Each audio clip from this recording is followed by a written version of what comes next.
Good evening, everyone. This is the October meeting of the Norwalk Parking Authority. We will jump right into our agenda. If somebody could bring it up, the first item is public comment, and we kindly ask that you, if there is anyone, to limit yourself to 3 minutes. Does anybody see anybody?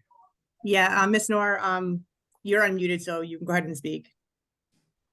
Yes, hello. Hi, my name is Moina Noor, and I live on 15 Pequot Drive. I am president of the Norwalk Public Library Board of Trustees.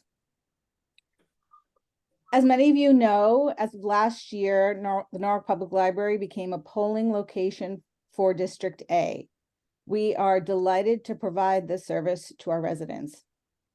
I'm here to support Library Director Sherelle Harris's request that the Norwalk Parking Authority waive parking tickets on that day and allow for free parking on Mott Avenue on Election Day, November 7th, from 6 a.m. to 8 p.m. This year, the large lot behind the library is not available to us. The city is currently in negotiation to acquire that lot, and we are hopeful that this is a temporary situation. Currently, patrons are using the Eagles lot, and while it's a good temporary solution, it's a bit further from the library entrance. We need to make voting as easy as possible for our residents, especially our elderly residents. Free parking on Mott would go a long way in making that happen. The library is also hosting an Indie Author Day on November 3rd, 4th, and 5th. We have up to 100 authors from all over Connecticut coming for this event. We'd like to work with the Norwalk Parking Authority to come up with solutions for the large crowd we expect that day. Free street parking on Mott would also be a great first step in this as well. Thank you so much, and I look forward to hearing back from you. Excellent. Thank you, Ms. Noor. Is there anyone else from the public? There is not. Okay, so with that, we'll move on to item 2, which is the minutes from the last meeting. Is there any comments or discussion?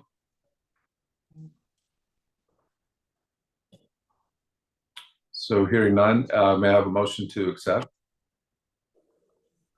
I'll make a motion to accept the minutes as written. Thank you, Jeff. Second. A second. Is that Matt? Yeah, thank you, Matt. All in favor? Aye. Aye. Excellent, thank you. It passes.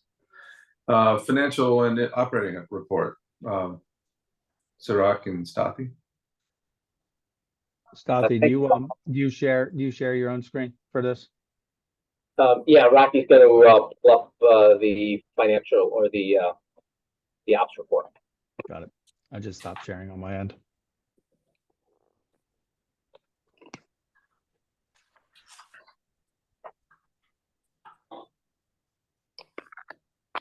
Okay, thank you, Rocky. So for the month of September, fund balance, the operating surplus was favorable to budget and year to date.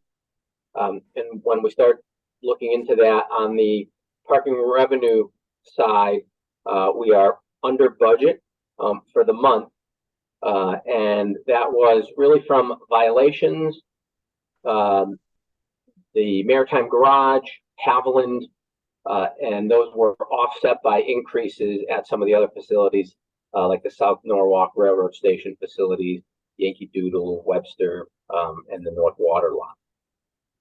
On the expense side, we're 4.6% under budget, favorable to budget, and that's mainly from the repair and maintenance expenses. We just didn't have as much repair work completed as as we had projected during the month. And we'll see that again in the variance report, but that explains that.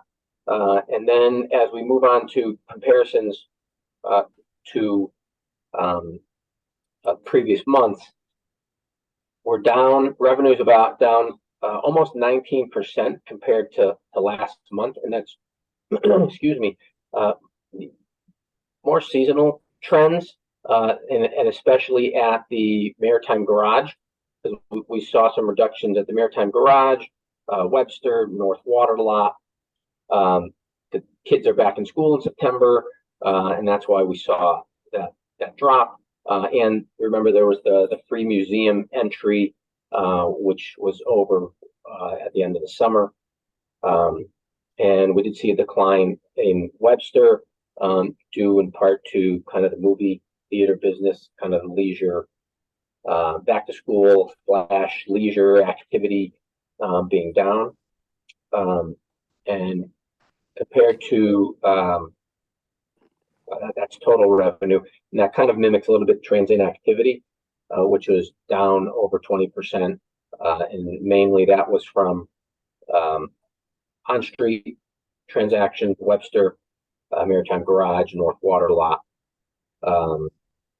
and permit activity has been pretty stable. Revenue was up a little bit, and that's only because of the McMahon Ford billing, which happens in arrears every month after we can do a car count, but that wasn't significant. And then we added something on this first summary page related to the Walk Bridge project, because the board had asked for some information as to the progress of it. So what we can report is that the Elizabeth Street spaces, there was some construction work that was being done. So some of those spaces had to be blocked off. There's no financial impact to the authority, only to the operation, because that is a timed parking area.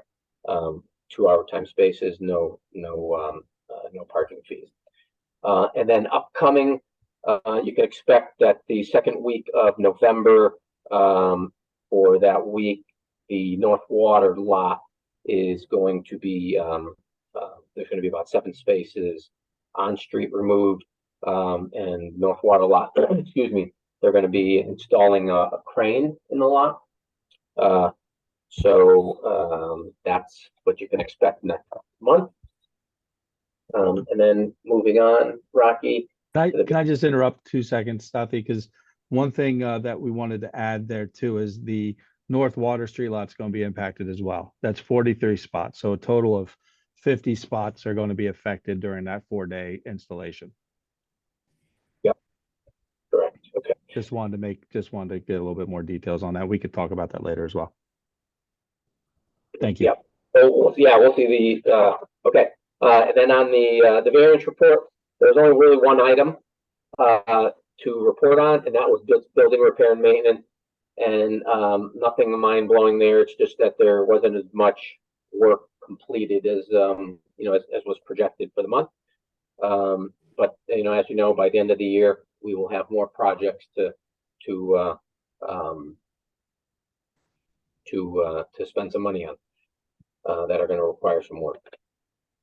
And then the next page is the full financial statement consolidated report. The highlighted line item is are the ones we always highlight from the variance report, which was building repair and maintenance. So I'll pause for a moment in case somebody has some questions on any particular line items.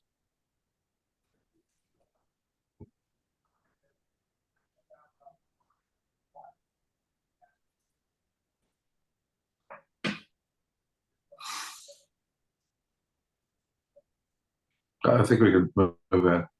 Okay. And then moving on, so system-wide activity, year to date compared to last year was pretty stable. We had on street, but the revenue side was a little higher than last year, and that was really because of July and August at Webster, Yankee Doodle, but especially the railroad station facilities, where the average ticket price is a lot higher. So where we saw some reductions in on street transactions, those were basically replaced with higher average ticket values at the railroad station garages. So you had on street, say the average transaction is maybe $2-3, as opposed to the transactions at the rail stations, which are like $12, $8 at East Norwalk. So that's that one. And again, you can see kind of the seasonal trends in all of these graphs. So nothing really out of the ordinary. Permit sales, again, the activities is pretty stable. We talked about the revenue piece on the McMahon Ford payments. So nothing mind-blowing there. On the on-street activity, year to date through September, we are down, and revenue is also down. And again, you could see kind of the seasonal trend activity there. In Sono, we've been tracking kind of the pay-by-cell transactions as well. It was $2.27 for about an hour and a half. And in the Wall District, the average transaction is $1.10 because of the lower fees there, but the average stays a little bit longer, over 2 hours. And by comparison, Sono represents about 53% of the transactions and 7% of revenue, as opposed to Wall and West Ave areas. And that's down at the bottom.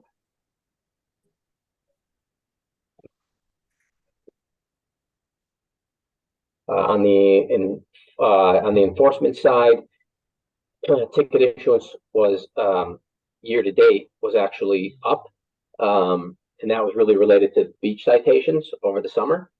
But if you compare it on the second bullet point down, compared to last month, it's actually down again because of the beaches, and back to school. And violation revenue accounts for 22.5% of system-wide revenues. And the next page, Rocky, tickets issued, the ratio of tickets issued to demands. That is, I think now that we've started tracking this over time, it's almost like we are seeing some seasonal trends, which has been kind of interesting. But this month, the ratio is exactly the same. It's not a typo as August.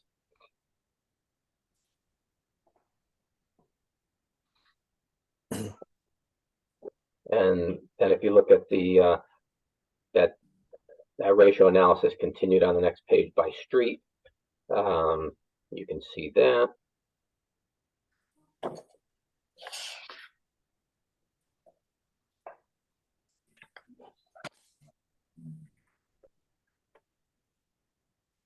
And then any questions on any of that before we move on to the last page of pay by cell? I got a quick question. Anybody have any theory as to why transient is down? What is it down? 11%, you said? Yeah, let me. On street. You talking about on street? Yeah, yes, transient on street. I guess that would include transient in lots. Yeah, I mean, overall, system-wide, it's actually just about flat. It's about transient activity system-wide is about 0.6% below last year. But the on-street piece was down 11%. We're gonna drill down into that to verify, but we think some of that is a combination of back in July 2022, we had a lot more meter bag revenue, so that took some metered spaces offline. So transactions were down, but revenue not down as much. And you know, the transition to multi-space 2 has resulted in fewer transactions, but maybe higher ticket values too. And the way those single space meters, you know, track parking sessions was a little different too. So it could show an increased number of transactions when, and maybe inadvertently. So if you take, if I remember right, when they were talking about the way their sessions were counted, if you were putting coins in and there was a delay, and then you went back to add some more coins, that could be treated as 2 transactions. But it wasn't so significant, so it was really hard to kind of measure for us, but we just kept that kind of in the back of our minds. So, but we can look into that, Judd, and report back. Okay, that would be great. Thank you. And then on the last page of the pay by cell, activity is up year to date, revenue's up, and that's still a good story to tell. The average transaction is down about 3 cents to $2.91 in September. And system wide, the average transaction is $2.22, you know, as opposed to the $2.91. And pay by cell transactions, they do represent, since we first started the program, they represent a lot more of system demand. So almost 22% and about 11%, a little over 11% of system-wide revenue. And is there anything else, Rocky, that we needed to share?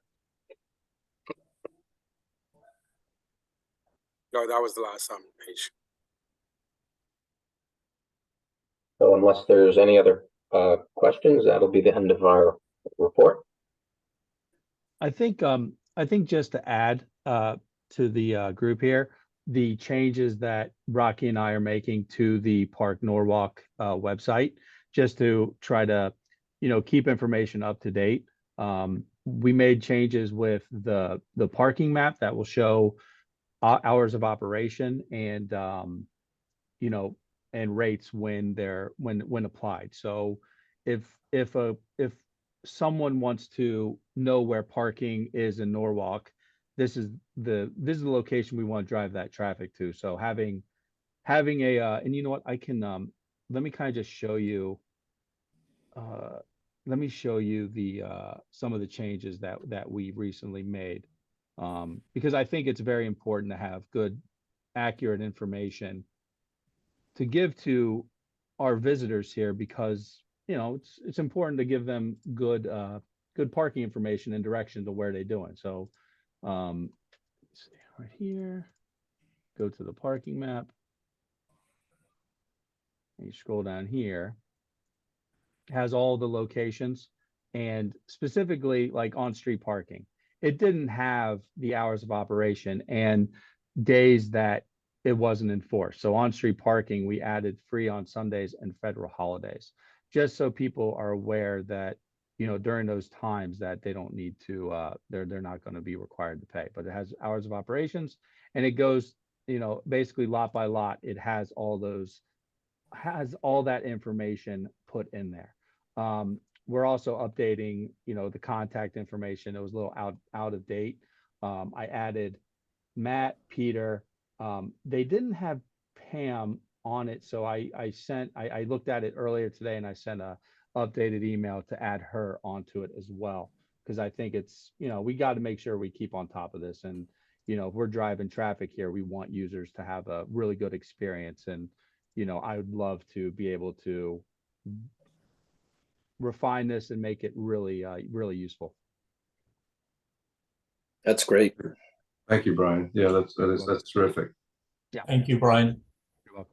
Yeah, and if I could just maybe give a quick rave to Brian and applaud kind of the short time he's been here. He's dug right in, and he's really been so helpful to us, and we're glad he's here. I appreciate that. Thank you. Excellent. Definitely shared. Okay, so I'm sorry, what?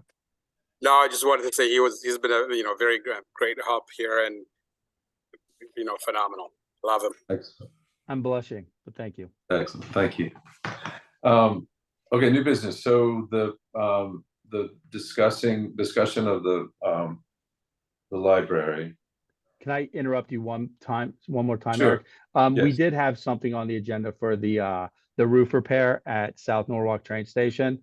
I skipped that. I'm sorry. Yes. It's okay. I just wanted to give Rocky and I wanted to give a quick update.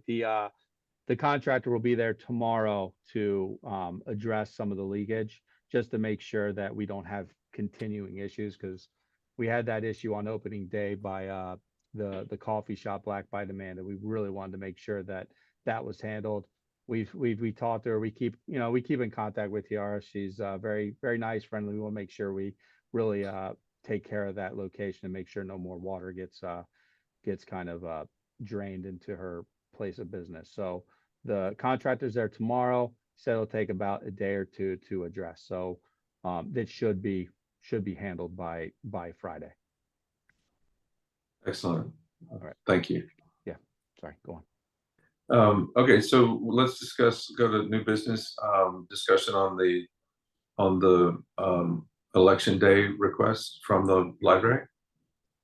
So yeah, like Ms. Norris said, the library is recommending that parking on Mott Street be free during election day, and we recommend that we follow what we did last year, which was to provide parking unenforced on Mott Street during those hours. I think it was 6 to 8 p.m. on November 7th. Great, thank you, Brian. Anything else? So- I think it wasn't on the agenda, but if we wanted to talk about the other request that she made about the special events on the 3rd, 4th, and 5th, I believe the days were, to allow free parking on Mott Street as well. That could, if you wanted to add that on the agenda, we could, you could call for that if necessary. We could do that. Let's wrap the library up before we move to that. If Matt, go ahead. I'd like to make a motion that we suspend enforcement of parking payment on Mott Street for Election Day. I'll second. Second, thank you, Peter. All in favor? Aye. Aye. Aye. That carries. So on the topic of the event, what comes to mind for me is there's a business farther down the road that has varying degrees, sizes of people to come to it, the funeral home. And they've never come to us with something that they knew was going to be a big gathering, and ask for anything. And then additionally, I think parking should become part of people's planning in general. I don't think that the default thought should be, oh, we'll just make it free, because I don't think they're getting free electricity from the electric company, and I don't think they're getting, anything else that is a typical service that's provided. So I'm hesitant to make parking free on event basis, because in my mind, it should be part of their planning. And with the garage within very close proximity, as well as on-street parking, on West Avenue, and Mott. I don't think that it's appropriate to leave parking out of whatever any entity or group is planning. And Eric, if you don't mind, there are 8 just 30-minute time spaces in front of the library, and I believe Brian spoke with the library, but there is an ability to do post-emergency no parking during those spaces as part of a special event application with no impact to the parking authority. We suggested that as a solution, a potential solution to help address, and that would just require, I know there's a lot of authors that are coming to the site that day, but just to manage the arrivals and departures and the plan. But there are 8 spaces available too that can be utilized and with just an application submitted to the park authority as well. So I just wanted to provide that information. Thanks, Gary. Okay, and that could also maybe fill or address the comment about there being some elderly folks who might need some closer parking. Yeah, so that, should they utilize those, they can use them for elderly or unloading or loading of vehicles, however they see fit and want to manage the event. yeah, so that I could see, you know, us doing. But I'm just hesitant to, you know, parking is a real thing, and it can't just be wiped away because somebody plans an event. And I just don't feel that in this instance, it doesn't sound like, you know, like they're viewing it as, it doesn't sound like they're viewing parking as part of their event.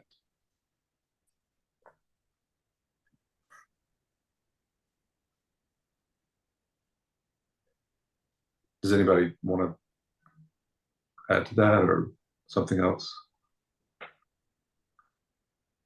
Eric, I think we've started establishing a fairly solid precedent on this topic. I think a solution for loading and unloading and expanded handicap parking in the immediate adjacency is appropriate. But, you know, I mean, everyone who's come to us for events, you know, we've provided chaser tickets so that we could ensure that, you know, other entities ensure that, you know, they get paid, that the parking authority covers the cost of parking. But, you know, that entity may not force all of its guests to pay out of pocket, right? And, you know, we've tried to really kind of promote the adjacency of the Yankee Doodle Garage and the proximate street parking. So, you know, I mean, I lean towards your comments so far on ensuring that parking is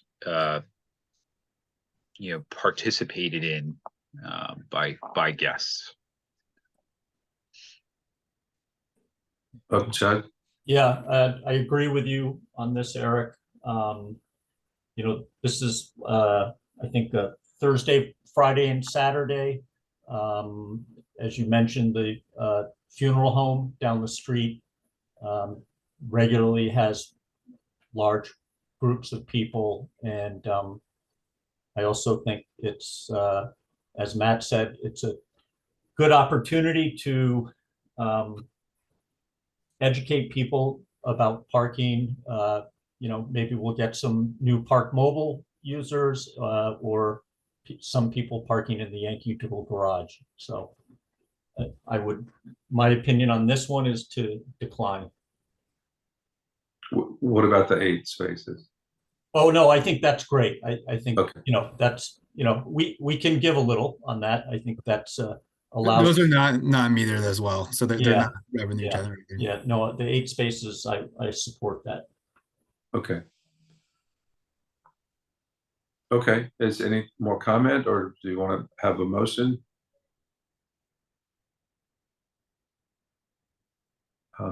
Okay, do we have a motion? I'll make a motion to decline the request of the library for free street parking on Mott Street on November 3rd, 4th, and 5th. And provide the 8 spaces. And provide the 8, I don't know, what are we calling those? Drop-off spaces, Garrett?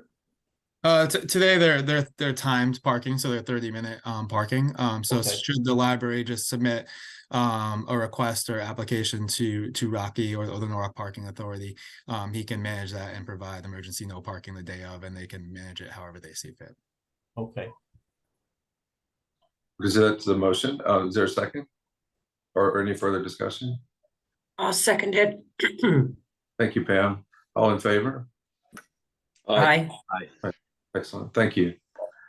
The second topic is the bike area at Yankee Doodle. Yeah, I think this will be quick. Even though I'm on the Bike Walk Commission, I'm not in favor of it at this time. I went down there and looked, and as I said in an email, I think to do anything substantial, we would probably have to take away a few parking spaces. But I just don't think there's the demand at this point. You know, there may be, once the Isaac Street, the Tyvek Temple is done, you know, there is a bike rack inside the Maritime Garage, and it's been there probably 4 or 5 years. And in that time period, I have seen 1 bicycle parked there. And that's at the Maritime Aquarium, where I would think there would be more demand. So I'm not opposed to putting additional bike racks outside, you know, where space permits, perhaps at some point in the plaza in front of Bank of America over there on, you know, but at this time, I think we're okay. Thank you, John. If I could, Eric, if I could just add to that too.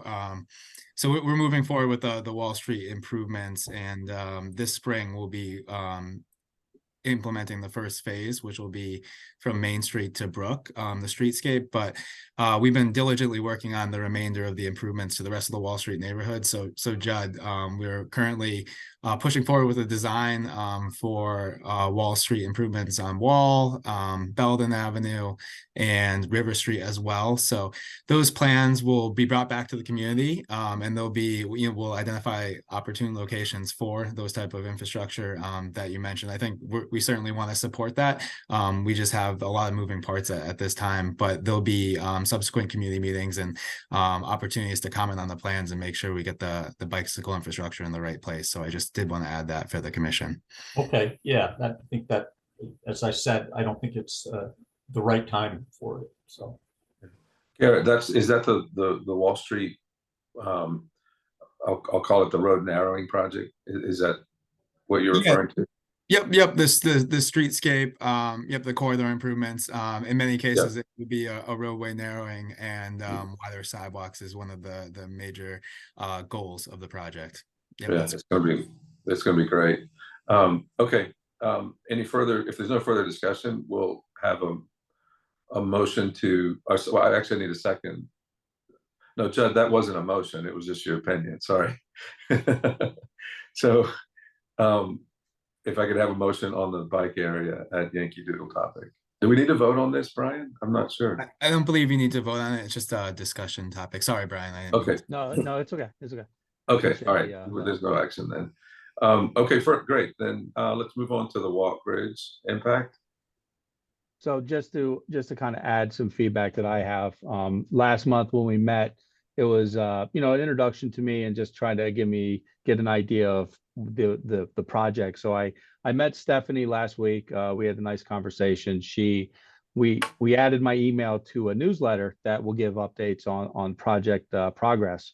And I would recommend that everyone go to the Walkbridge website to sign up for that newsletter. I think it'll be helpful. Stathi kind of already spoke about the impact that's happening now with the project, and the upcoming one, which we kind of discussed, was the crane assembly starting on November 13th. It's going to impact those 50 spaces for 4 days. So not a huge. I mean, I think we need to look at, reach out with, and this is where the website comes in, trying to update people on closures and alternate routes that they can take to park, and just to be aware when they come visit, so they're not completely, interrupted and upset about not knowing before they come here. So I think having those updates would be good. But yeah, I think having that relationship that I'm building with Stephanie is going to help us foresee future plans or future impacts of that project to our parking assets. I know down the line when the East Norwalk train station is going to be affected, that's going to take away some assets as well. Thank you, Brian. Let me just add on to that too, that in some discussions I've had with Stephanie about how to keep the word out on, what's happening, to me, the reality is that, the bridge was announced several years ago, and with the erection of this final crane, it's one of the first times it's really having a significant impact on streets and parking lots, and that's going to escalate over time. Stephanie had a thought that we could potentially add their QR code to our information, and so that we're referring them to information that they're distributing. So I think if we look at that, or think about that, and look for other ways to direct people to their broadcast of information, then that that'll be helpful, and in us playing a role in communicating where road closures are going to be, and to help people who are planning a trip to navigate better. Additionally, one thing I think that it would be good for us to start thinking about is, as I understand the Walk Bridge schedule, it's probably late 2025 when things are going to be noticeable on probably a daily basis at different parts of East Norwalk and South Norwalk. So how do we prepare for that, and again, how do we communicate the impacts to the people that would want to access the parking assets, and I think we can engage. We could even have a group conversation with Stephanie and her people in the visitor center over there to help us frame some thoughts on what we could do to help get people to parking places so they can do what they had planned to do. So it's not something that I think we have to really laser focus on right now by any means, but sometime in 2024 certainly, I think things will become a little bit more clear, and some of the impacts will become more evident, and then I think ideally we would have either a plan in place to help mitigate the impacts, or a plan in place to help shape the impacts to whatever degree we can. So it's something that's coming, and it when it intensifies, I think we're going to have a role, or need to have a role, in how to help the public in dealing with it. Yeah, and it's close to 160 spots that are going to be affected over at East Norwalk. So yeah, we have to definitely plan ahead of that so we can give alternative options. Yeah, John? Brian, you said 160 spots in East Norwalk. Is that at Liberty Square or train station? It's so how I and Rocky, please just keep me honest here. There's 49 spots on the north side of the train track, and around 111 spots on the south side. And in addition to the 111 on the south side is the rest of the parking, which is for the apartment. Correct. Right. So there's more parking there, but it's not all under our supervision. Correct. So anyway, if there's interest at over the next few months, and having Stephanie or people from her group come and, give us a little quick, scenario of where they are or what's going on, we could do that. But I think if primarily, it would be good to identify ways that we can become a conduit of information for not only people visiting from out of town, but for residents as well to help, navigate around all of this. I know that in one presentation I was in, there will come a point where North Water Street will be closed from Washington to Ann Street, which includes the Maritime Garage. So then the question becomes, the only point of access now is on Marshall Street. So, how do we plan for that? How do we, just what do we do? So the good thing is we know these things are coming, and if we, just look ahead at it, I think we can develop solid plans of how to handle it. Yeah, I think engaging with Stephanie and her team is going to help us plan our best course of action down the the lifetime of this project. Yeah. Now that I'm thinking about it too, similarly on Wall Street, when this project gets underway, people, it wouldn't be a bad idea to have, something built into our communications or our available information to just keep people up to date on what's happening, related to access to parking. So that might happen sooner than, well, it sounds like it will happen sooner than the walk bridge, but similar situation. Well received, Eric. And I think what we can do is we can look at an engagement plan with Park Norwalk and report back on that each month. I think we would agree with you that the walk bridge is probably the best repository. So just getting people back to that information, it's going to be the most up to date and timely. But we should look at every point of contact we have as an opportunity to really get the word out, because that's what's going to ultimately make the larger project successful. Yeah, definitely. Eric, you're saying that major bridge construction is going to start in 2024. Did I understand that? No, I think it's going to amplify in 2025. Okay. Is what I understand. The fourth crane is the one that Brian mentioned earlier that's going up. So I think that's all that once that's in place, they'll be doing work, but it won't be as invasive as it will be in I think 2025. Okay. And I think that's their anticipated date to start over at East Norwalk is 2025, springish. And so it sounds like in 2025 we will lose the Water Street lot, probably. Well, I don't. The commitment now, Garrett, you might know more than me, but the commitment now is to not take it out permanently, or not permanently, not take it out, but it will be out intermittently. Like, for example, if there's a storm and the crane is up, the crane has to lay down. So yeah, blue, the crane might occupy the parking lot. And I think Brian might have mentioned it before, but for the work that's being done on North Water Street and in that lot, we're being reimbursed for those spaces. And that was my next question. So. Yep. So that very immediate work, and Eric brings up a good point. There's some unpredictable nature towards the project, but we would request reimbursement for that on behalf of the city. Yeah. And their permit is contingent on them paying that fee.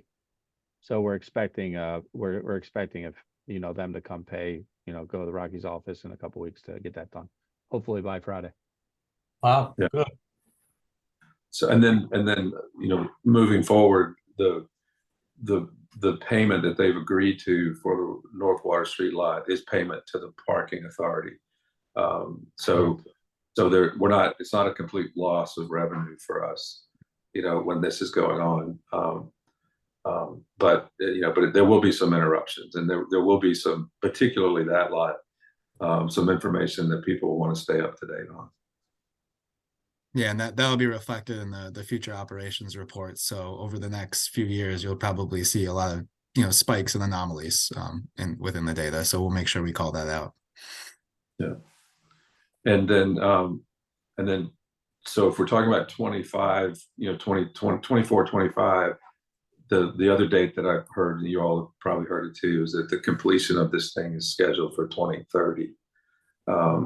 So we've got some time that we're going to be, you know, in and out of this. There's also work up at the Washington Street crossing at Main Street.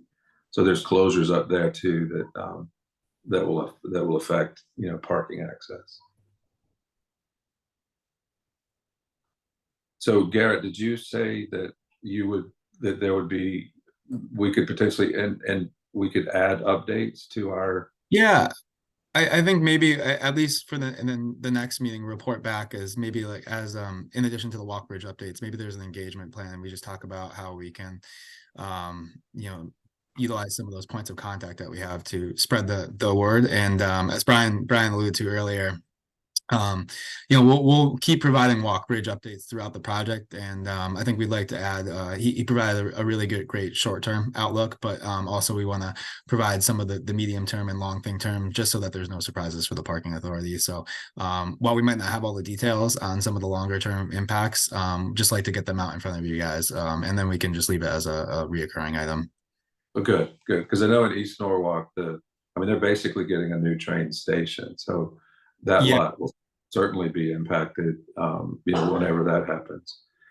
So yeah, and there's temporary parking over there too. So there's there will be a lot of parts it'll be good to understand what's happening. Yeah, and Brian and I chatted too about just kind of expanding the outlook. We'll do a medium and long-term outlook, and we could talk about some of those things like the temporary lot that'll be just south of exit 16 off East Avenue. And we don't have all the details for the East Avenue work, exactly when the timeline that it will take to build that platform, and whether it will impact all the spaces at one time, whether there'll be ability to leave some open. You know, I wouldn't think that's the case, but we're still waiting for some of those details, and we'll continue to update the commission as we get more information. Okay, excellent. Thank you, Garrett. And Brian, thanks for looking into all this. It feels a little early, but it also feels kind of nice to begin to understand it. Yeah. I think pre-planning everything is going to be vital, and just developing the relationships that I already started. I think it's going to help and provide good information to the commission. Yeah, that's great. Thank you. Okay, if there's nothing further on that, then the East Norwalk Railroad Sunday parking numbers. So Judd asked us to run these numbers for him on the Sunday transactions for the East Norwalk lot. Now, the north side is free on Sundays. So these transactions are completely on the south side of the lot. I believe I want to say averages about 44 transactions every Sunday. So it's a decent revenue generator still on the south side. You know, I was looking at a picture of the lot on a Sunday. I think it was an afternoon. It's hard to tell the day, but the lot on the north side was full. So people are utilizing it for that Sunday parking. I would say, you know, I think our recommendation is that since the Walk Bridge project and the Yankee Doodle project are impacting our parking assets, that, you know, the expanding any Sunday parking could be difficult. Okay. But Thank you. Sorry, go ahead. No, I was just going to open it up. You said on the southbound side, it's free already on Sunday. Northbound side is free. Okay, I see. The 49 spaces on the north side are free. So that's adjacent to like the Station House restaurant, that would be. No, the other side. So that's southbound then. Oh, no, he's saying north side of the tracks. North side of them. Oh, north side of the tracks. I see. Sorry about that. This lot right here. Mhm. If you're looking at Okay, the screen. I was not aware of that. And is it only on Sunday? Is it on Saturday also, or? Sundays. So Uh-huh. Sunday, yep, Okay, and how many spots are in there? 49. And on the other side, what do we have? 111. And you're saying on a Sunday, we're getting how many transactions over there now? It's averaging close to 44 for the past year. And that's from October to September of 23. October 22 to September 23. I see. Okay. All right, I was not aware about the north side southbound that could So- change my opinion on things, but Yeah, And is I it, think that, oh, sorry, Peter. Go ahead, Peter. Sorry. no, just want to read it correctly, I guess. So you're saying the transactions roughly, 35 transactions, that's per month, correct? These on the spreadsheet that I'm sharing, those are monthly transaction totals. Now Of we're Sunday. averaging, on a Sunday, Sundays only. This is only Sunday transactions. Right. So We're you've- averaging for the past year 43.75 transactions. So you roughly on a Sunday have got less than 10, is that right? I guess. Yeah, Less- or around 10. No, we're per Sunday. getting per. for sorry, the per month, yes, per month. Yeah, you're saying per day, Per Sunday, per Sunday, we're, about 10. it's about 10. They're up about 10. And on that lot that's on the northbound side, or the north side is free on Sundays regardless. correct. Okay. I didn't understand that. Okay. Another, just while you had that aerial up, Brian, just to quickly look at the south of the tracks parking lot. So our 110 spaces are there closest to East Avenue, right? So the rest of that parking is not ours. It belongs to the apartment that's there. So when you look at that entire lot, we have looks like to be maybe about a quarter of it or a third of it. So when we talk about the usage that Brian had the numbers for, it's only the portion of the lot that's closest to East Avenue. And I think Rocky could probably fill us in a little more. He did raise his hand, so Rocky can give a little bit more details on that as well. I think that'd be helpful. Thanks, Brian. Eric, the area that's showing over here, these are the spaces that are being used by the daily parkers. We're averaging about between 10, right now, actually 15. But if you look at the data that Brian was showing in the beginning of October last year, there was that construction was still going on for the building, so the number of transactions were lower. But once that was completed and the agreement with Spinnaker was completed, these transactions you can see have started spiking up. So we're averaging about 15 cars, paid parkers in there. In addition to that, we still have the permit parkers parking in there, so we still got to have the reserve spaces reserved for our permit parkers. And then also Spinnaker has the pizza place and the residents that are actually that Spinnaker is actually charging for their parking. So offering that free parking in our lot while Spinnaker still charging is going to be inconveniencing our paid customers at the same time the ones at the Spinnaker. Well, that's a good point. I hadn't thought about whether they charge or not. Okay. This was good. Oh, Judd, I see your hand. Sorry. Yeah. So when I was thinking about this over the past years, I was thinking about, I'm going to call it the New Haven bound side. So the side closest, to the buildings. And, we already offer free parking on all of our street assets on Sundays. And, the restaurants benefit from that. And I realize we certainly can't do that all the time, but we do it on Sundays now. And if you drive through Sono or Wall Street, those spots are all used. So when I look at that New Haven bound side, it's adjacent to, I don't know, 4 or 5 different restaurants that might benefit from it. I also realize it's complicated. I've driven through there. There's Ciroc, how many different zones are in that whole complex there? Maybe 4 or 5. There's Spinnaker, Station House has some, we have some. But mostly my thinking is if we're giving a boost on Sundays to all the restaurants on Washington Street, North, South Main, Wall Street, could we be doing that for these people, for these owners over here? And I see, Ciroc, what you're saying about the uptick, it's moved up from maybe 10 transactions to from April to September. I don't know if you were to average that out, maybe it comes out to 15 paid transactions.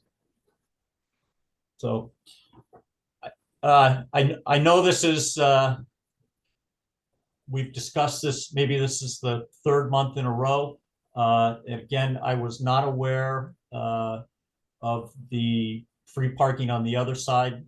I think that's great. It does not benefit the restaurants.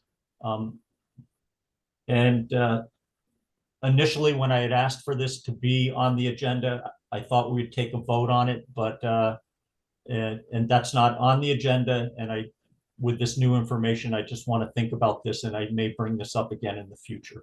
But I just would ask everyone to think about the possibility of this free parking, what it might do for those businesses on Sundays. So. Thank you, Jed. I think it's also based in light of that, I think it's worth pointing out that those same spaces are also full Monday through Saturday.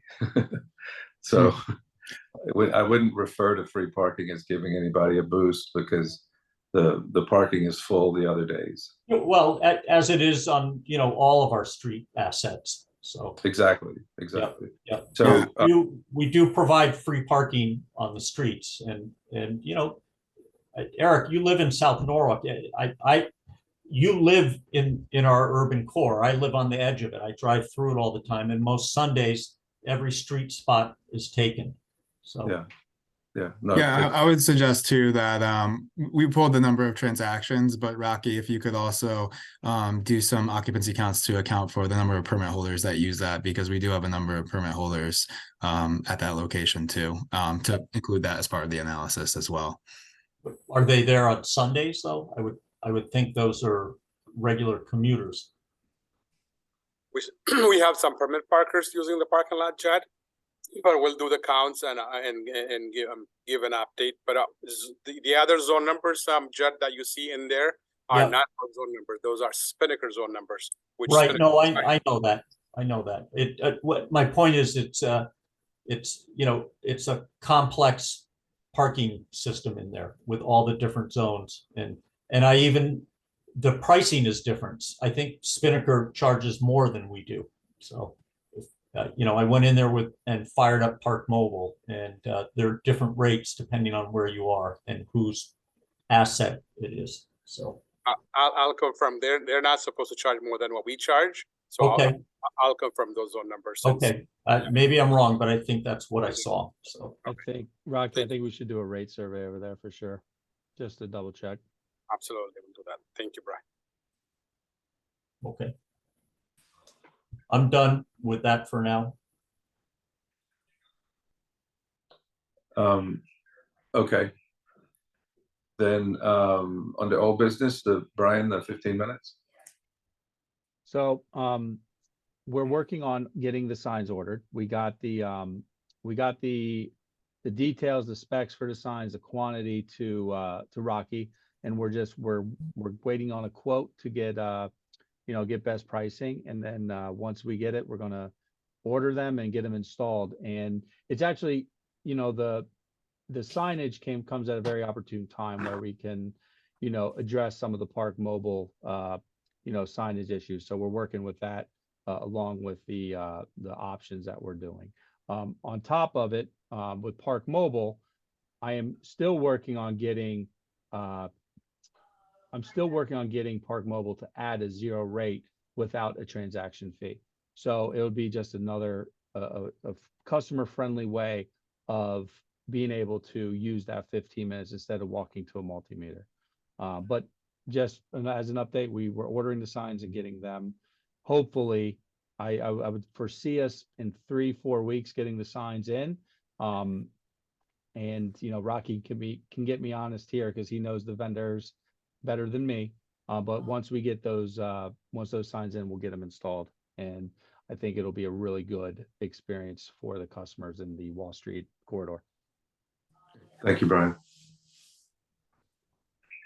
Yeah, if I can just add just for a little context, so this will be the first area where we're doing the 15-minute parking in the city. So having really clear and concise messaging through the signage was really, really important to us. And in addition, we're going to up the number of wayfinding signs we have to the new multi-space meters that we put on the street, so to help people find that payment option. So we just want to make every step towards making this really a successful pilot so that it could be rolled out in the future throughout the city. But we're even updating simple signage related to street cleaning and snow emergency removal so that this is one package, all very consistent.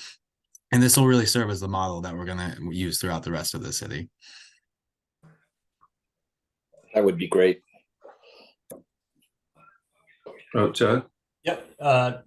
Brian Garrett, Brian, when you and I met down on Wall Street a few weeks ago, we talked about the QR code sign, how high it is, and swapping it.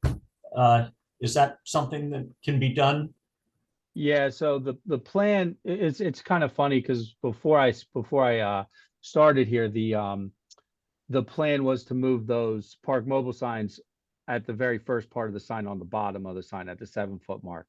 So we were doing that on top of redesigning the Park Mobile app. So the QR code, the graphics are a little bit, it's larger and it's strategically placed to be a little bit more easily read.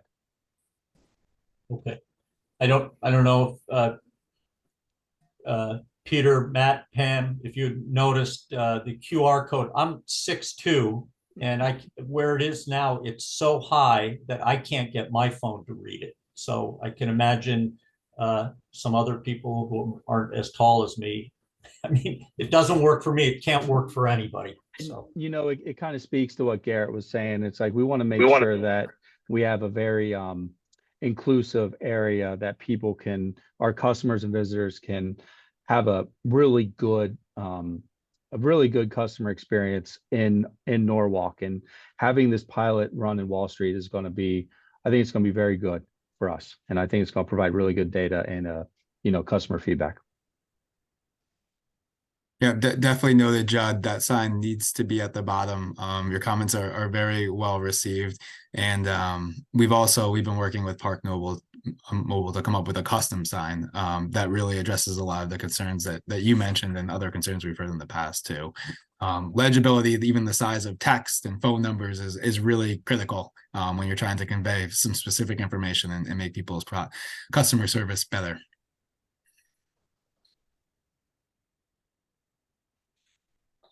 Okay, excellent. Thank you. The lease for the transit district. So last month you voted on allowing the transit district to rent out the customer service area in Yankee Doodle Garage. Just wanted to give you an update that the contract was executed by the transit district. I sent the contract to Eric to fully execute the agreement and get this started on 11/1. Okay, thank you.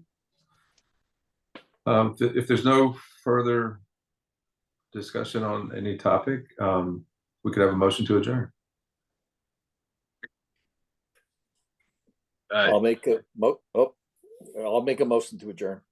Thank you, Peter. Second? I'll second it. All right, Pam, thank you. All in favor? Aye. Aye. Great. Excellent. Thanks, everyone. Have a nice evening. Thank you. Yeah, have a really good evening, and Matt, good luck. Thanks, buddy. Excited to hear from you. Will do. congratulations. Yeah. Thank you. Congratulations. Thank you.